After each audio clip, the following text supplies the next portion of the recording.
دیفنیه که قدش زیادی بلند شده، شاید نگهداریش خوب نبوده، تنه دفرمه شده. میخوایم سرزنیش کنیم، صاحب چند تا دیفن سالم و زیبا بشیم. کلی هم قنداق شده.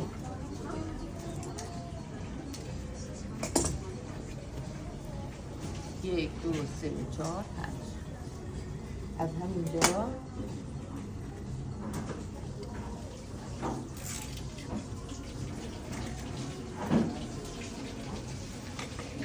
قلمش بگیریم.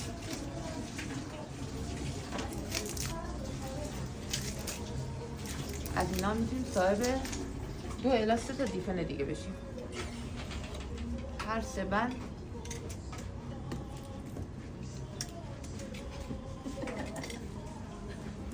یک، دو، سه، 4 تا دیفن داریم. میذارین 24 ساعت یا 48 ساعت میمونه. من تهش رو قاشقش میزنم. بعد از 48 ساعت قاشقش رو میشوری تو پلیت یا آب ریشه دارش میکنید. وقتی ریشه ها حجم ریشه ها به 2 الی 3 سانتی رسید میتونه کاشته بشه.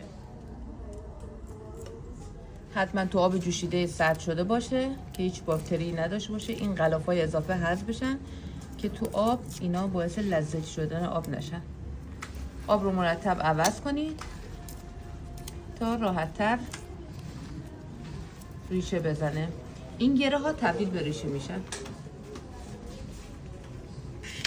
وقتی برگ اضافه حذف بشه راحت‌تر ریشه میزنه. گره ها تبدیل به ریشه میشن. بازم گره. اینو میتونید تو خاک قلمه زنی ریشه دار کنید. دیفن مادری رو با پارفین یا وازلین کامل از بالا پوشش میدیم که هوا نکشه و پوک نشه و این دوباره شروع میکنید جوونه زدن.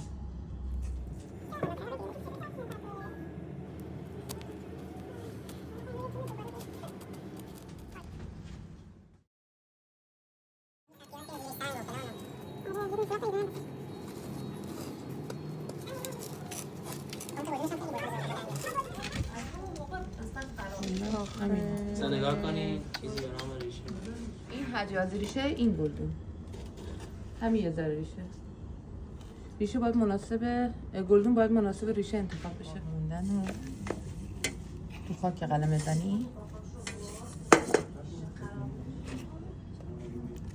ترجیحاً قسمت‌های گره دار باید روی خاک خوابیده بشه.